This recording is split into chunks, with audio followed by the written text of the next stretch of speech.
All right, guys, welcome to another episode of Into the Gray. Every week we get together and explore the gray areas of life, or what sometimes we thought were black and white, and we've come to realize that there's a lot of gray in the middle, and that gray usually signifies growth, sometimes involves change and evolution.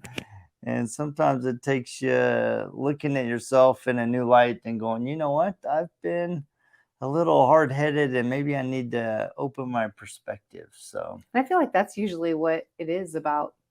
We used to think everything was black and white, or you did think not, I shouldn't say everything. I hate when I generalize that. So let me back up. I'd say right, wrong, black, white, and it's like there's that hard line. And guess what? There's no hard line. Life is not a hard line. It just well, isn't. yeah, and I think a lot of it stems from, I think a lot of times we go through life and we have a set of expectations. And those expectations are based on not only our own experience, but what we've been taught, what our Exactly. culture has emphasized.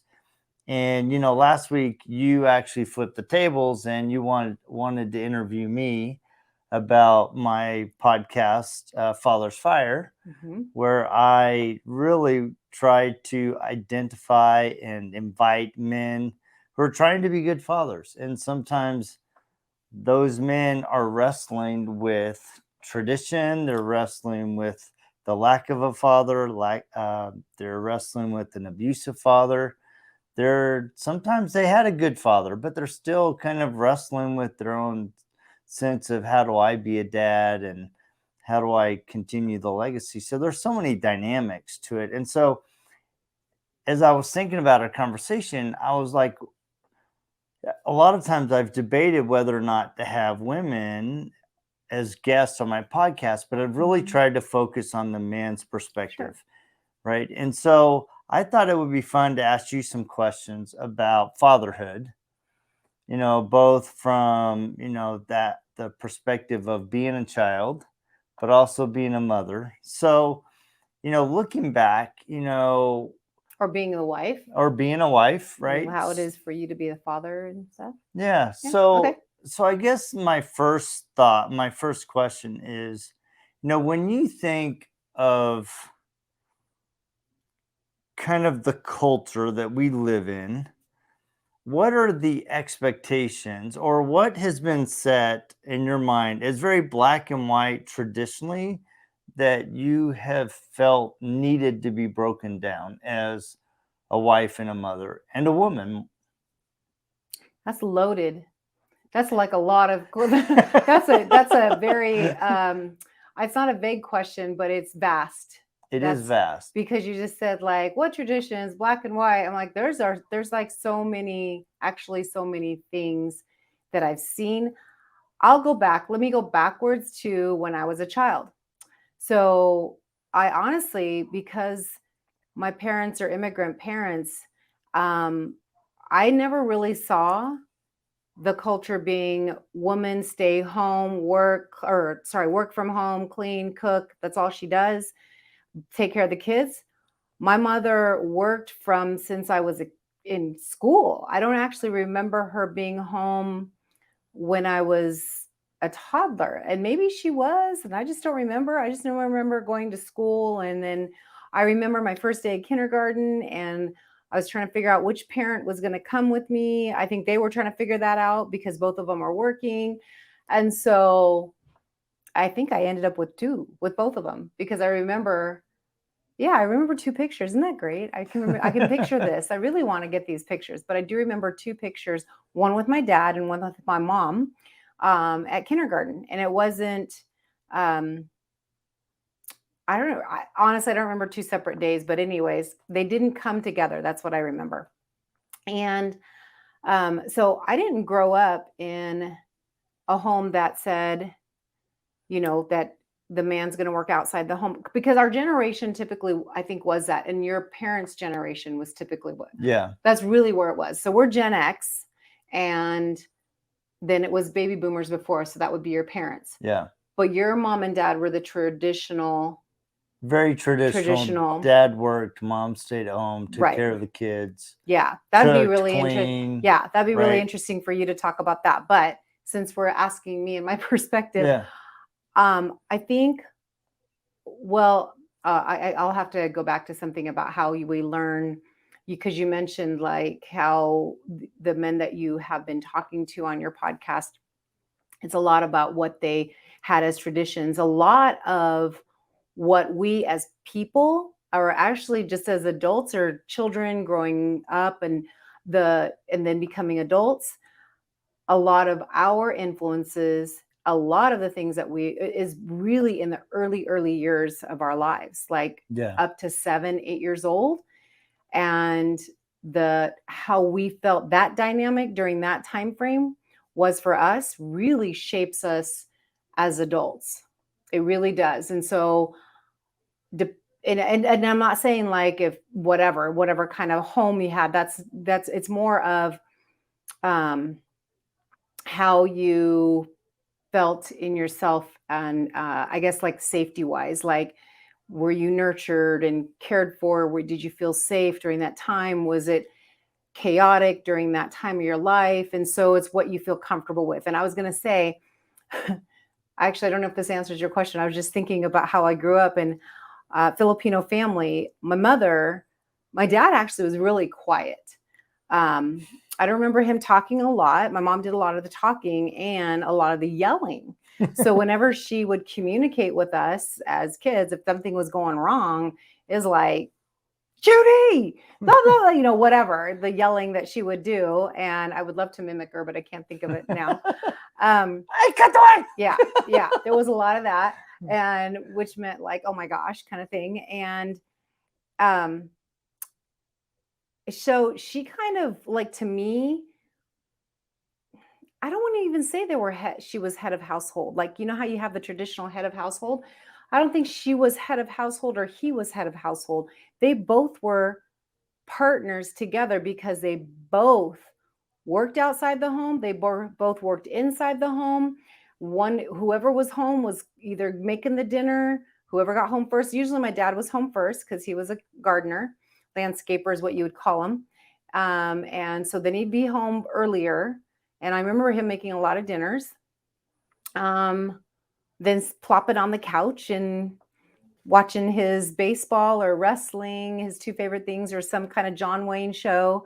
I remember that he would plop on the couch. My mom would come home, but dad already made dinner. Or she could cook it too. I mean, they both worked in that house both equally. So I didn't have that kind of what structure in that sense, but I did have the structure where I did see that they both worked hard for their family. That's big to me. And then family was really, really important. So how did that seeing that dynamic with your mom and dad, how did it set your expectation for when we got married, and how you expected us to work and how you expected me to be as a father? Oh, interesting. You jumped from boyfriends all the way to being married and parenting, huh? Because I'm like trying to think of like, okay, so I definitely felt, even with just boyfriends, I felt like they should be able to protect me too. Like I didn't feel like I couldn't protect or help or whatever, but I definitely felt like we should be taking care of each other.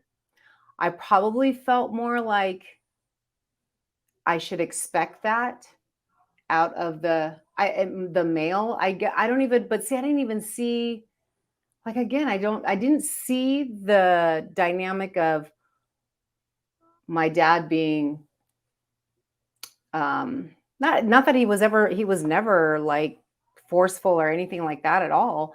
But I just don't, well, okay, I take it back.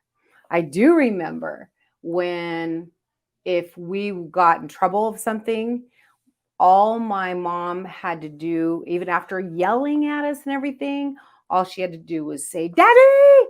And then I just freaking straightened up his belt would come off. I never got hit with the belt, but his belt would come off, and that's all it took. So I guess at that point I knew that his was the last word. So it's probably, yeah, I never really thought about that. But I guess his was the last word, because when mom couldn't like corral me anymore or figure out like whatever her tactics were of getting me in line, I don't honestly don't know what I ever did. Would be like, then it would be dad, and he had the final say, and I straightened up. Like there was no question I was not gonna. She could take out a slipper and she could probably try to spank me. She would pinch me. But when it was dad's turn, and if it came down to that, it was like, you better straighten up or you're gonna get. But I never got the belt, because all I do is like, she just had to yell that one thing. So I guess then to answer, and that is probably, I did expect some kind of strength. I don't even know what the word is in the relationship, that I should be able to turn to my partner and go, you have my back, right? Right. Kind of thing. But I guess at the same time, my partner should be able to look at me and say, you have my back, right? But I guess the dynamic was that I must have felt like that and my partner better protect me. I guess so. And that's an interesting never really thing think about it. that you bring out, because I think there are a lot of relationships, especially in our generation, even younger than us, where the dad is the heavy. Yeah. Right. And it places both good and bad in my perspective. Yeah, I do. No, So. where the dad, all of a sudden, he's looking like he's the hammer all the time, and the wife it's the good cop, mother, bad cop thing. Right. It really is. It's like that relationship. So, but you hit on something that, I mean, immediately, as soon as your mom said, "Daddy," right, you immediately straightened up. Yeah, right. There was no question. So there's an element of, and if I'm putting fear. words in your mouth, fear. Oh, that yeah. was what There's I was going to say. Of fear. There's an element of Yeah. fear, Yeah. right? And I think one of the things that men struggle with is we've had this expectation that we need to be the heavy. And so we haven't been given space to be gentler, more maybe, yeah, patient, I guess right? maybe It's that like we come in to solve the problem. Yeah, I would say that that's probably what our generation and the generation before have felt like. Yeah. That's the tradition, social tradition. Yeah. I would say in America. I don't know what it is in other countries. So, but especially where I think both of us grew up, it's like that. But what I feel is really interesting is I really don't know if in the Filipino culture, if it was so male dominant.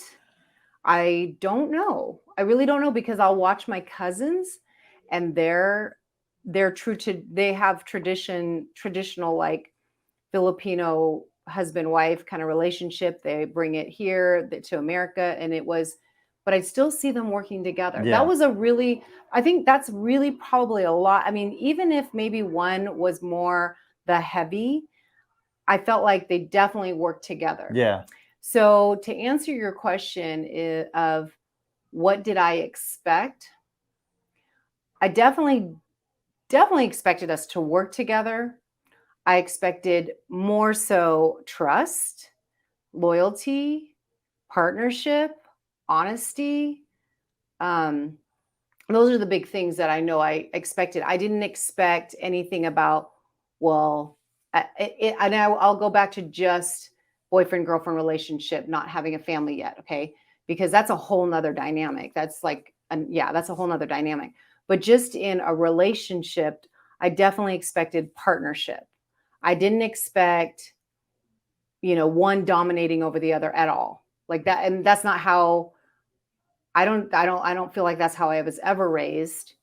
My mom's word was also very strong, as my dad's was, even if he had to lay down the hammer at the very end.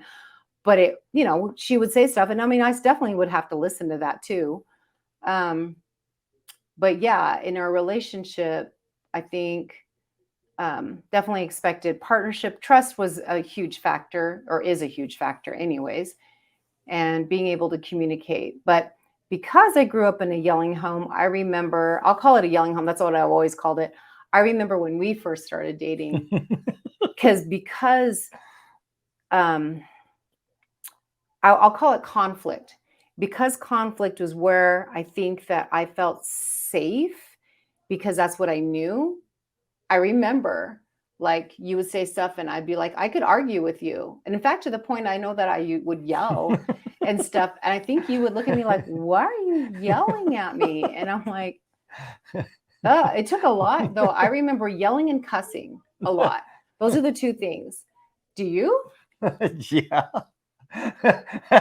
I need Yes, you to, I like, do remember that. okay, Actually, what I example? actually remember one Okay, time good. we I want to were hear this. in the bedroom, and I don't know what I did, but you were so mad at me, man. You just started yelling, and I got up and I walked out of the room, and then I walked out of the house, and I'm going to get my car, and you come out and you're yelling at me, and then your mom hears you yelling at me, so she comes out of the kitchen. Now you're both yelling at me. But what was and- my mom yelling at you? because you were yelling She's at probably me. yelling Right. at me. I'm pretty sure she was I yelling don't know. at me. It felt like she was yelling Because if at I me. was yelling at you, she'd probably like, Judy, stop yelling. Yeah, she All probably I- was. I'm pretty no, sure. I think she was like, No, don't come back I to don't the house. No, I don't think So- she's I really honestly was thinking, like, But because she didn't like that characteristic of me. yeah, Even I just if I remember. learned that I'm like, from her, but whatever.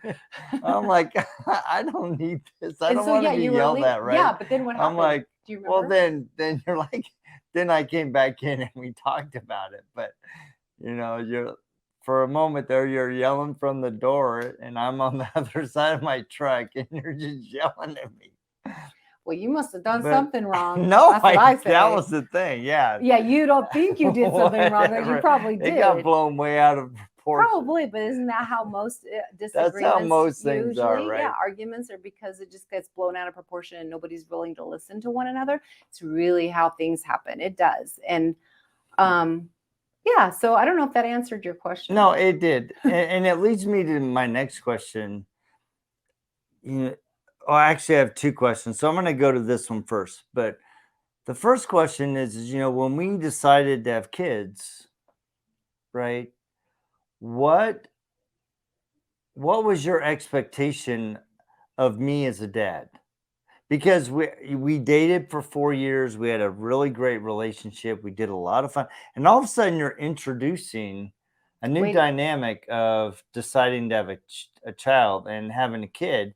So what was your expectation? Okay. And what did you maybe see as very black? Was there anything that you saw very black and white that I should have been doing, or that maybe I did, that you're like, why the heck are you doing that? Okay.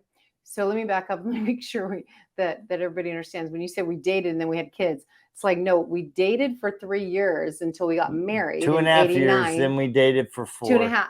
And then we we got married. That's what when he says we dated and then had kids, I'm like, no, we got married, and for 4 years, then we finally were married, right? So sorry. Thank you for clarifying. Wait, we got married in 89 and we had Devin in 93. Right. So 4 years. Yeah. But when you say we're dating for, well, I was just like up. making sure Excuse the timeline. I don't care if we did date and had a child and then we decided to get married. I don't care how it works. I'm just saying, just for clarification, because I was lost, honestly. Okay. Okay. So then then what did I expect you to be as a father? Okay. So here's the thing.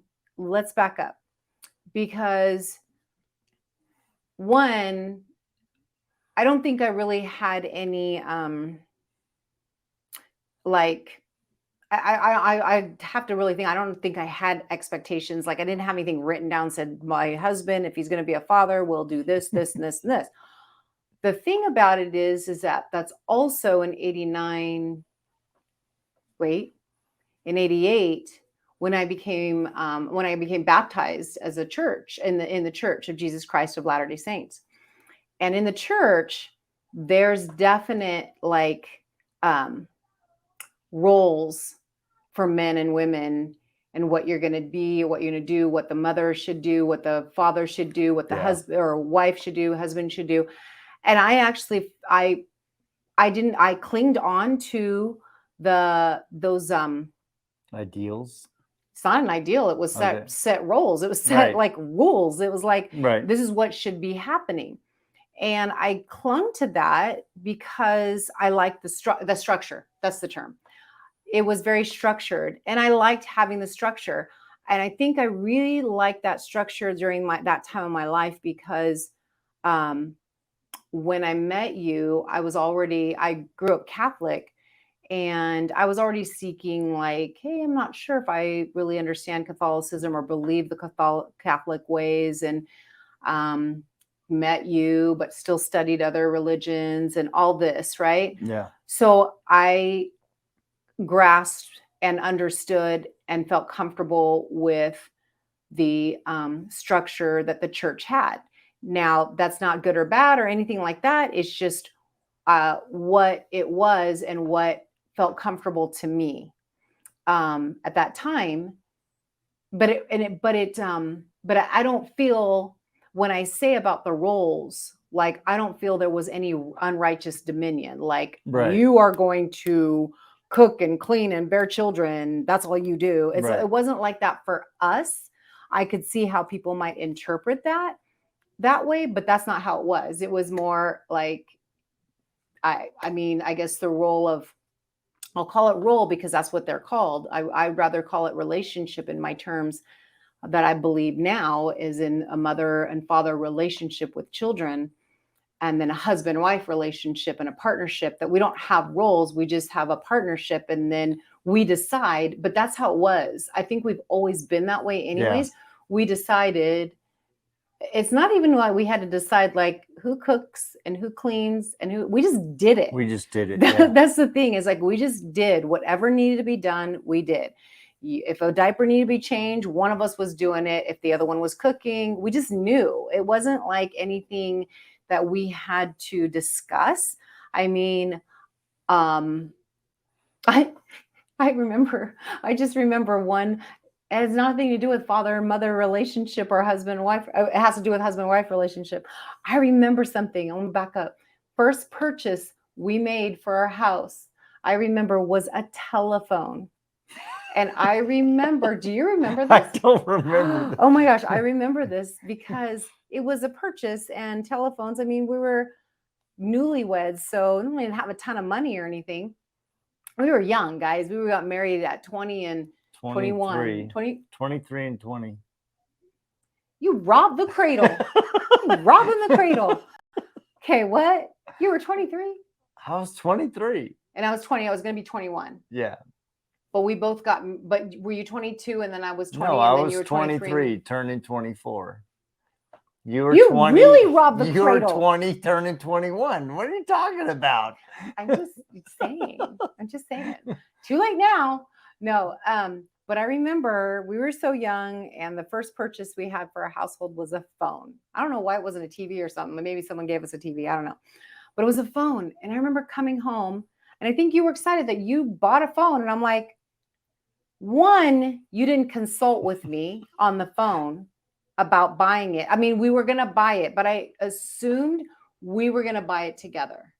But you went and bought it, didn't consult with me. It was black too. And I was like, that's a ugly phone, because it was just like a clunky big box. And I was like, I want one with cool features, right? I mean, okay, I know it's not a cell phone, guys. I mean, back in our day, it was an actual phone, wasn't with dial. 30-foot cable. Yeah, 30-foot cables, but it wasn't dial up, but it did have push buttons. But I wanted all the answering machine, all that kind of stuff. And I remember I was livid.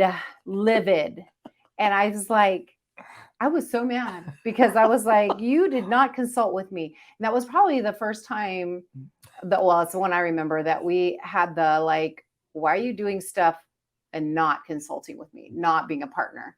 That was the first time I think I felt that way. And so there you go. That must have been really traumatic, because I don't remember. Yeah, because I remember he doesn't. Yeah, because That's it probably funny. was very much like you're saying, it's traumatic, because I was like, that was to me not partnering with me. That was just doing what you I wanted to was do probably just trying to help with our and buy a money. phone. And, Yeah. and that's an interesting thing because right, you felt like you weren't being consulted, Yeah. that we weren't being partners, and I Yeah. am sure that I was just trying to Right. solve a problem that I knew you needed a phone. Oh, here's a We needed a phone. phone. It's not me Okay, because it's our house. It's whatever. like, oh, I get to use it only. Well, okay, then I just get to decide it. Then if it's But that's what mine. I'm saying, right? This whole dynamic and I think this is where a lot of couples struggle is there's an expectation and over on one side, and then the other person's trying to solve a problem or do And not something, communicating. and they're not really talking Yeah. through it, and then there's this big chasm. And on one hand they're like, wait, I just served you, I was doing something for you, and But then it should be you're for going, us. but then you're going, wait a sec, you didn't consult Yeah. me, right? And so and I think a lot of couples struggle with that dynamic of working through Yeah. it. So it's, obviously you talk to other women and stuff. So what are some things that maybe they struggle with in their marriages in creating a partnership and allowing and figuring out how to parent together? Mm-hmm. Hmm. What they struggle Yeah. with others. Communication. It's like feeling that partnership, feeling the fact that like you are gonna just everybody's so different though. Everybody's situation is different. But I guess if I were to think of some of the complaints I hear is, gosh. You're like, the list is too long. No, it's not even that. I was trying, it's not even too long. It's more of, what do I hear mostly? It really boils down to communication. And like they just aren't understanding the other person's point of view. They and the other one may feel, both of them feel like their point of view is correct, which both have validity for sure. But at some point there has to be some kind of like common understanding or common ground, I feel like, in order to continue moving forward. Um, and I'll actually bring up something today. I think we didn't communicate, you and I, about like, I was tired, I needed to rest. You were going to come home at a certain time. And you thought that when you came home, that's what the plan was. When you got home, I was going to go take the car and go off and do my errands. But I got tired. I wasn't feeling good. So I rested. So when you got home, you saw that I wasn't ready to go anywhere. And what your comment to me was, oh, well, I thought you were going to go. So I would have stayed longer at the office. And I'm like, well, I thought you were just going to, come home anyways at that time. So both of us were like, you should have told me and I should have told you. And I was like, I honestly didn't feel like I needed to communicate anything because you said this is the time you wanted to be home anyway. So it didn't matter to me. But then you're like, well, I could have stayed another hour. I'm like, well, then why didn't you just text me to say, hey, can I stay another hour?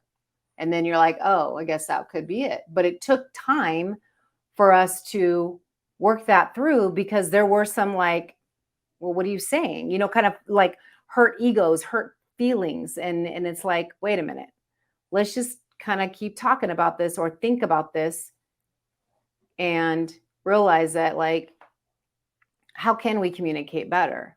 I mean, we have to do it on the daily. It's not something you're just going to it's a practice. Let's put it that way. It's a practice. Communication is a practice because every scenario there is another, you get better, but there's another way to handle a certain situation. It's a tone in your voice. It's the ego getting in the way. It's pride. It's whatever. You're hungry. There's so many factors that can happen.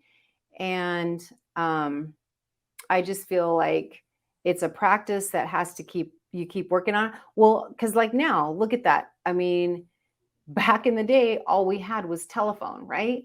And all we could do was call one another. We didn't have cell phones. We could just call one another. But if you didn't call because you were on your way, you were driving, you couldn't call. So then let's just say you couldn't call me and there's a accident and I'm expecting you to be home at a certain time and you're not home. I'm like, either I'm worrying about, okay, is he hurt? Dang it, he's late. What did he do wrong? I've got like, I could think of all those different things, right? Like, why aren't you? And that was back then. So communication, there's a lot of like thoughts that could go through your head. Whereas now it's like, you have no excuse. You could text me, you can call me, you could whatever, unless you are dead or in an accident, then that's different. So I guess what I'm trying to say is taking a breath and trying to, we can't say I don't want to say take the emotion out of it, because we are emotional people. That's just how we're built. It's okay. That's okay to be emotional. It's okay to have emotion, because that's what we are. Like right now, we're talking with emotion. That's just, we have passions, we have excitement, we have sadness. That's just who we are. But it's to have the emotion controlled, regulating yourself, finding that calm space that you can communicate. But just like you said, when I was yelling at you back in the day when we were first dating, and I was yelling at you, you're like, she's not regulated. She's not calm. I don't know what to do. Because I mean, honestly, I don't know if you felt like either I'm going to yell, I'm going to explode. I don't know. I'm not going to put words in your mouth. Do you recall what you felt like? Did you want to yell back? I was just like, man, this is blown way out of proportion. Were you angry though? Were you upset? I was more hurt than anything. Oh, okay. Right? I'm like, why are you getting upset? This is completely blown out of proportion. And I think that's a common thread, right? There's a lot of times we have this expectation of what we're expecting to happen, and then it doesn't happen. And then we either get our feelings hurt, we get offended, we get frustrated, we get angry, we go into defensive mode, we bring up the past. Well, why don't you always do this? And instead of going, all right, this is just a moment. And we need to figure out a way to figure out where we're disconnected so that we can make the adjustments both in our mind and in the way we're responding in a way that brings us back into harmony. Yeah. And I think that's really important. And go ahead. No, I was going to say, because it's like, I think if we're just talking about, the expectation, what did you expect? And you were asking me about that. And I told you, well, when I finally kind of had a structure, because growing up, I don't feel I had structure in the sense that I definitely had, both parents involved in my life. Okay. And I knew they loved me. That structure was there. I was seeking structure as in I'll call it a nuclear family, because that's what the term was used back in the day. Yeah. I don't even know what it's called now. But a nuclear family was, I don't even know why it's called nuclear. I don't know. Actually, I don't know what that term means. But it was a mother and a father, kids. And then like, I remember I could go to my friend's house and say both parents are there. They had breakfast at this time, lunch at this time. I'd spend the night, they'd have breakfast ready, whatever, lunch, and then dinner at this time. I didn't grow up that way. I grew up where it's, I was having breakfast and running out the door. If I was having breakfast, my dad always made it. My mom was already off to work. My dad would make sure I had breakfast, but he didn't always eat it. And he'd get upset at me. Sometimes I'd just run out the door without breakfast. I think I either brought lunch or I bought lunch at school. But then coming home, we never sat down together and had a meal. I remember that. It was like, it's however when you got home, if you wanted to eat, there was food there on the table, food on the stove. And that's when you got to eat. And if you just ate, I don't even know, sometimes it would be super late at night, I think. Yeah. I just remember it wasn't structured that way. And I don't know why, but I wanted that. And I remember, and I would see that in my friends' families. And so I wanted that for our family. So I guess in the sense of expectation and why I really liked like your structure of how your family, I actually turned to a lot of how you were raised um, to kind of be the guide because I knew you guys had that. Like you Yeah. had time together, you had dinner together, you know, that kind of thing. And the structure also in church and what we needed to do for our family and how the, you know, what we're supposed to do with the kids and bringing them to church on Sunday, having activities during the week. I mean, it was good. It was comfortable. It was safe. It was good. That was fine. And then until I'm like, you know, I want to grow more in our family and doing more, I guess, more of, is it autonomy? It's more of how we wanted to raise. Yeah. You know, I felt there was that struggle for me about how we wanted to raise them, things, different things, and that could be a whole nother podcast. But I did look to your family because I really admired your family and your parents. I love your parents and um, how both your parents raised their kids, and so I like look to that. Yeah. I don't know if that answers. No, it does, and I love the conversation, right? And I think I think to wrap this up, you know, what would Oh, you, from your perspective, as a woman, as a mother, what would you recommend to men who are trying to be good fathers, trying to be good husbands, to be good partners? What would you recommend they do, and maybe stop doing? oh, okay. Well, and this I think has to do with our whole podcast of Into the Gray. I think you definitely have to leave. I'll call it because of, I think this is the term that we would probably all understand. You have to leave your ego at the door whenever it's, I mean, I don't even know why. Okay. I don't think ego is a bad thing because I think that gives you confidence. Oh, sorry, hitting my mic. I think that brings confidence. I'm talking about the prideful, and I don't have a problem with the word pride. I think it's the prideful where you think you're better than. That's that's probably what I want to say. Like you're not better. Neither of you are better than one of the other. You're equal to each other. You're working together to help your family grow, to live in harmony with one another. And I feel like both people, in order to accomplish something like that, you have to let the ego or the pride out out of let the pride out of the room. let the leave the pride out. It's because I do know. I mean, but you're gonna have it, right? You're gonna have it takes practice. Um, it takes practice because I know, like I said, just today when you're talking, I was like, something triggered me. And those triggers they triggered me because I don't remember what the feeling was, but it was almost like you're saying it's my fault kind of Yeah, and thing. I'm like, whoa.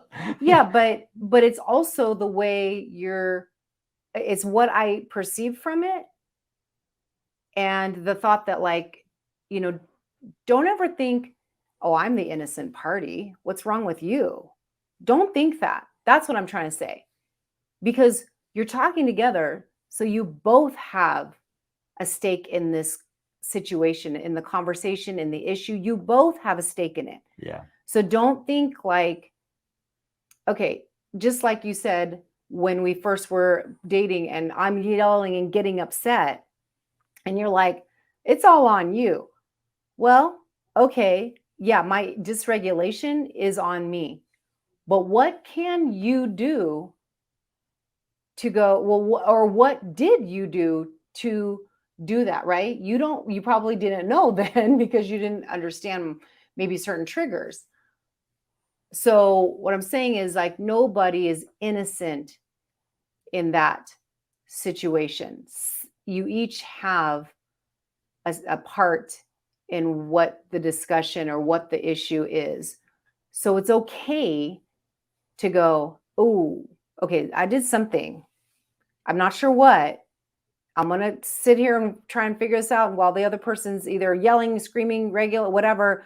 Let them have a moment and let them have their moment. Because if we look at it, it's kind of hard to look at it this way. But if you can get yourself out of your body and look down at the situation, it's like you both are kind of, you both really care about one another. And when you both really care about one another, you care about what the person's thinking and feeling. And a lot of times that's probably where the upsetness is coming, is I really care about you. You really upset me. Do you care about me? And then you say, maybe feeling the same way. I don't know. Does that kind of, does that make any sense? No, I probably didn't make sense. No, on it that makes one. sense. Okay, Right? what do you think I'm saying? And I think at the core, it's recognizing that sometimes you may say or do something that you don't think is offensive, but it can hurt. And that the other person can be hurt because they're tired, because they're not feeling well, because they legitimately didn't understand you, they misunderstood your intent, right? I mean, there's so many different things. And I like the idea of recognizing that you're in it together and you both have feelings, you both have expectations. And sometimes when those expectations are met, that's when feelings are hurt. And so being humble enough to go, wait, I wasn't intending to hurt you. That wasn't what I was trying to say. But clearly, whatever I said or did hurt your feelings. So recognizing that I hurt you is the first step to going, I'm sorry. And how do I regulate my own stuff in the future to not create an environment where I've intentionally or unintentionally hurt you? Mm-hmm. Yeah. I don't know. I mean, does that make sense? Yeah. I mean, I think it all, that's why I'm saying it's like it's a holistic thing. It's not just one sided. Right. It's not like, oh, it's your fault. You said this. And then it's like, or like, okay, you're taking it the wrong way. Yeah. It's like we both have something there that needs to be worked on. Right. That needs to, okay, there was a trigger. Why did I get upset? Who knows? Maybe it was your tone. Maybe you need to work on your tone. Maybe I need to work on the fact that, oh, that's not what your intention is. You know what I'm saying? Yeah. There's so many nuances to it, but it's being humble enough, right, and invested in the relationship enough to go, you know what? The way I made you feel is not what I intended to do. And I will strive to always make you feel special and loved and considered. Well, and yeah, and it should both go both ways. If you feel the relationship is worth it, then you want to work on it and practice and keep working on practicing the communication. And no, it's not going to be easy. And yeah, you're going to end up having yelling matches and probably or whatever, however it works out. But if it's worth it, then you're going to work on it. And I don't know. I think communication and partnering and not thinking one is better than the other. Yeah. Really viewing you as a partnership. Because I often say, I love you, but I love us. I really love us, right? And I think relationships are enhanced and they become beautiful and they become stronger when you move to the mindset of I love us. Yes. And I want to say one more thing, and sometimes, or not sometimes, always, you have to work on yourself and yes. Yeah. Individually. Yes. You do have to work on yourself. So to be able to work together. Yeah. So anyway, well, that was a fun conversation. Thank you for letting me ask you some questions. Yeah. So guys, if you have anything that you'd like to talk with us about, like if, hey, we'd love to have you on the show, If you would ever just want to like throw a topic out there that you thought we would, want to try and tackle, I mean, we're open to it. So it's Into the Gray. And you know what? We're just going to like keep talking about different things that can be used to be black and white, or what we thought was black and white, but nothing is black and white, guys. Nothing, because we're learning to grow. Humans, and we're so dynamic. It's all about growing. So thanks, everybody. See ya. You have a great day. Peace out.